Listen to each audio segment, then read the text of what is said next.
Avec Vincent Cespedes qui nous a rejoint. Bonsoir, bienvenue. Bonsoir. Yves Roucotte, bonsoir. Le ministre de la Transition écologique a donc présenté aujourd'hui son plan climat, un plan ambitieux mais qui reste flou sur les moyens. C'est ce que disent en tout cas les associations. On y retrouve toutes les promesses de campagne d'Emmanuel Macron. Quelques précisions comme celle concernant l'évolution du parc automobile en France. On l'écoute. Nous annonçons la fin de la vente des voitures à essence et diesel d'ici 2040. Vous avez été convaincu par ce plan climat ? Moi, ce que je crois, c'est que dans cette affaire, tout simplement, on a une pression écologique extrêmement forte. On a un personnage, Hulot, qui essaie d'exister, qui arrive d'ailleurs. Et donc, j'ai envie de dire, on verra, mais ça mange pas de pain de promettre plein de choses, quoi. Après, est-ce qu'il y a une concertation? Est-ce que les constructeurs, ils parlent d'un constructeur qui est d'accord? Moi, j'ai cru comprendre qu'il y a quelques constructeurs qui pensaient qu'il n'y avait pas eu trop de concertation. Donc, je crains qu'en effet, on aille à nouveau plutôt dans des annonces que dans de la réalité. Mais enfin, voilà, c'est aussi le rôle du politique que de donner de l'espoir un peu et de vendre peut-être du vent un peu. Vincent Cespedes, c'est du vent ? S'ils vendaient du vent, ça serait bien pour l'éolien, mais non, c'est flou. 2040, c'est trop tard. Il y a un rendez-vous à demain, quoi. Il y a vraiment l'impression d'un rendez-vous manqué. Je m'attendais vraiment, avec le charisme de Nicolas Hulot, à des mesures beaucoup plus fortes, beaucoup plus concrètes. C'est flou, même sur le nucléaire, rien n'est vraiment précis. Et puis, il y a des grandes questions d'époque. Les réfugiés climatiques, ça touche aussi le climat. Les nouveaux métiers que peut engendrer la transition écologique. On n'en parle pas. On a l'impression que c'est Macron compatible et que ça peut aller avec une précarisation du travail. Et j'ai l'impression vraiment que c'est flou. Et ce qui est dommage, c'est que le jargon de l'écologie est utilisé et il risque de désespérer si aucune promesse ne sera tenue. Ça révèle un peu la limite de l'exercice de prendre un peu des stars et de les hisser comme ça au rang vraiment du politique. On a des contrats qui ne sont pas remis en question, internationaux, qui vont à l'encontre de la COP 21 et on n'en parle pas. On n'a pas cette vision un peu de géo-ingénierie, c'est-à-dire tous les moyens, les investissements qu'on va mettre en place pour lutter contre la catastrophe climatique. Et donc on n'a pas de vision. Alors la politique, oui, elle doit promettre, mais la droite et la gauche, c'est pas pour rien. La gauche, elle a plutôt l'habitude de faire rêver quand elle promet, la droite de faire peur. Là, c'est ni gauche ni droite et c'est bien déplorable parce que ça fait pétard mouillé pour moi. Marine Le Pen en est persuadée, c'est sa volonté de sortir de l'euro qui lui a coûté l'élection présidentielle. Du coup, elle semble envisager ce qu'il faut bien appeler un virage sur l'aile, sur une question qui pourtant était au cœur de son programme. Je tiens compte effectivement de l'angoisse qui est celle de nos compatriotes face à ce qu'ils ont perçu comme étant une forme de sortie brutale, ce qui n'a en réalité jamais été dans notre projet, sortie brutale de l'euro. Donc nous allons essayer de concilier cette nécessité et rassurer les Français sur cette question monétaire. Voilà, ça va être un petit peu certes peut-être la quadrature du cercle, mais je suis convaincu que nous allons y arriver. La quadrature du cercle, elle est prête à résoudre l'équation, ça inspire le philosophe. Oui, par définition, on n'y arrive jamais. La quadrature du cercle, on n'y arrive que par la poésie et la littérature. Je doute que ça soit le fort de Marine Le Pen. On voit l'embarras. On voit en fait ce qui est quelque chose de l'époque. On voit l'opportunisme arriver, le pragmatisme cynique et opportuniste arriver à toutes les chapelles politiques. L'exemple du président le montre, l'exemple de Trump le montre. Ça déjoue les institutions installées, ça déjoue les partis, c'est très beau, c'est très tendance l'opportunisme, mais ça n'a pas de valeur. Et ça joue sur les valeurs et ça retourne sa veste très facilement. Yves Roucotte. Oui, elle est dans son rôle un peu, parce qu'en vérité... la question pour elle, elle est claire, c'est est-ce que, comme son père, j'ai envie de dire, elle a seulement l'intention d'être dans l'opposition et au fond de jouer ce rôle dans l'opposition, ou est-ce qu'elle veut peut-être un jour espérer accéder aux plus hautes charges de l'État. Je crois qu'elle est en face d'une vraie difficulté. Elle n'avait aucune chance de l'emporter un jour avec cette proposition. Je ne suis pas sûr que ça suffise pour qu'elle l'emporte un jour. L'Europe, très attendue aussi sur la question de la pression migratoire qui a repris évidemment avec l'été. Vous le savez, les ministres européens de l'Intérieur se sont réunis aujourd'hui en Estonie pour tenter de répondre notamment à l'exaspération des Italiens. Il faut savoir quand même qu'il y a plus de 10 000 migrants qui sont arrivés en quelques jours sur leur côte. Rome n'en peut plus et demande plus de solidarité, notamment de la part de la France, qui est loin d'avoir ne serait-ce qu'atteint le quota qui avait été fixé il y a 2 ans. On parlait d'accueil de 30 000 réfugiés, on en est à 2 700 à l'heure à laquelle on se parle. Votre avis ? Moi, je crois qu'on est sur une affaire où le politique a du mal à jouer son rôle.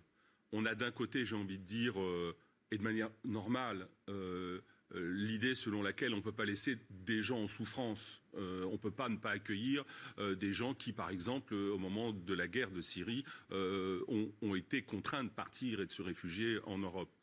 D'un autre côté, on ne peut pas non plus, s'agissant de la question des réfugiés économiques, on ne peut pas non plus accueillir les 2,5 milliards d'Africains qui sont prévus dans quelques années. Si vous créez des camps d'accueil, si vous permettez aux gens de venir, si vous les recevez bien, je suis désolé, de manière absolument évidente, ce sont des appels d'air pour que des gens réfugiés économiques viennent. Je crois que Pasqua disait une chose, pour le coup, que je trouve tout à fait juste. Il disait il faut attaquer le mal à la racine. La question, c'était celle de la solidarité. Non, je suis bien d'accord, mais la vérité, c'est que la solidarité européenne, elle doit agir à la base, à la source. Aider ces États, non pas ces États, mais les populations, parce qu'il y a une telle corruption, y compris en Libye. Parce que je veux dire, on dit qu'on va donner de l'argent aux Libyens, mais il y a une telle corruption, y compris chez les gardes-côtes libyens, que si... Moi, je suis pas du tout d'accord avec... en tout cas, si on n'agit pas à la source, si on n'aide pas agir à la source, d'abord, nous sommes ambigus comme puissance, nous sommes très ambigus avec la Libye, avec les responsabilités qu'on a par rapport aux pays du Sud. Nous sommes très ambigus. Ensuite, ça pourrait être une magnifique opportunité de montrer une Europe des valeurs, et non pas une Europe de l'économie et du cynisme et de la bureaucratie, parce que l'Europe, c'est aussi une Europe des valeurs. Et ensuite, c'est juste ignoble le sort qu'on réserve à ces réfugiés. C'est pas simplement on a le cœur qui vibre, c'est juste ignoble. On a un harcèlement policier, les associations, on les empêche de travailler. Il y a un homme qui avait fui la guerre en Afghanistan qui dit mais pourquoi ils ne tirent pas à balles réelles? Pourquoi ils font des gazages incessants? Je préférais mourir ici. Quand vous entendez ça, vous vous rendez compte de la panique morale et de la panique éthique qui est en train de se dérouler en France. Donc arrêtons de nous cacher avec du Pasqua, arrêtons de référer nos attitudes avec des politiques réactionnaires. Il y a aussi des politiques progressistes. 250 millions de réfugiés climatiques en 2050, on va faire comment? C'est maintenant que des valeurs doivent s'installer et s'incarner dans des actes, et on doit laisser les citoyens et les associations qui veulent juste qu'il y ait de l'eau potable, de l'eau pour laver leurs vêtements. On ne peut pas les harceler, dire il y a 1 heure seulement pour leur donner des repas. C'est juste ignoble. Nous sommes dans une ignominie morale en France. Voilà, il faut le dire. Moi, je ne suis pas du tout d'accord. Je pense que c'est exactement le contraire. Je pense que la vraie morale se moque de la morale, en tout cas de cette morale-là. La vraie morale, ça consiste à savoir de manière responsable ce qui se passe dans le monde. Nous avons des jeunes qui viennent du Niger, du Soudan. Nous les appelons ici, nous leur disons de venir. Alors, je fuis la misère. Je ne vous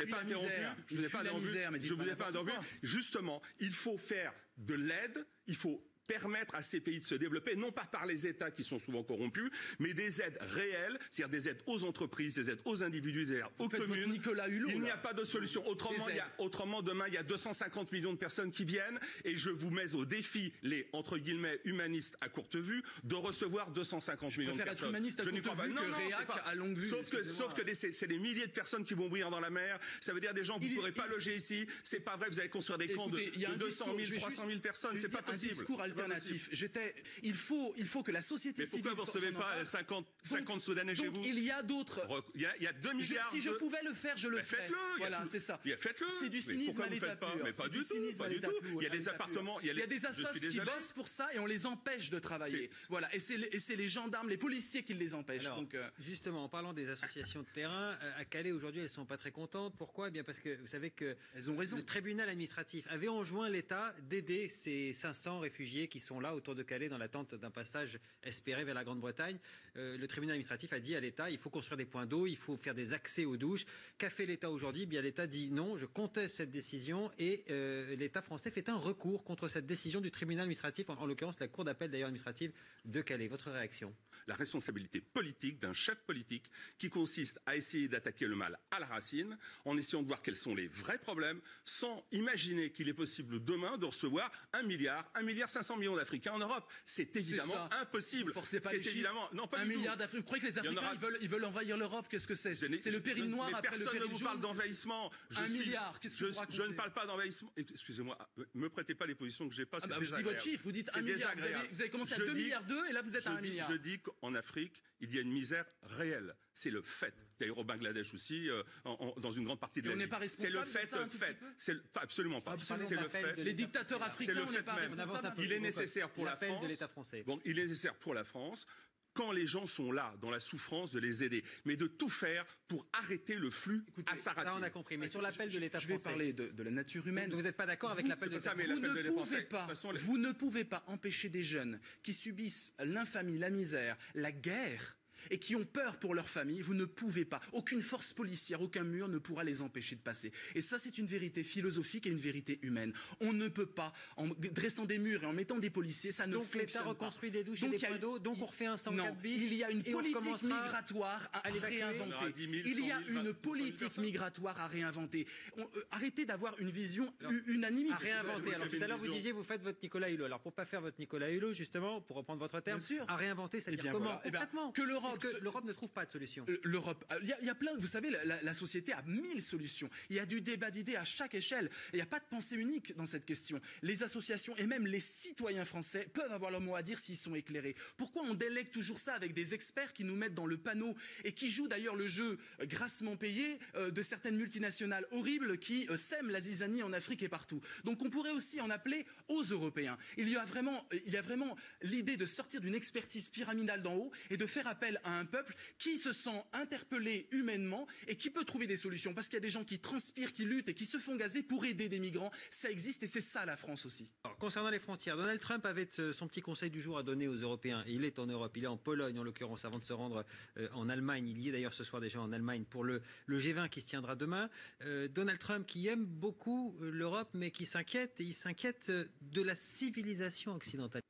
Il s'inquiète de l'avenir de l'Occident. Qu'est-ce que ça inspire à vous, les philosophes, le président des États-Unis qui s'inquiète pour l'avenir de l'Occident? On s'inquiète pour l'avenir des Américains. Et ce qui est amusant, j'étais à New York il n'y a pas plus tard que 12 heures.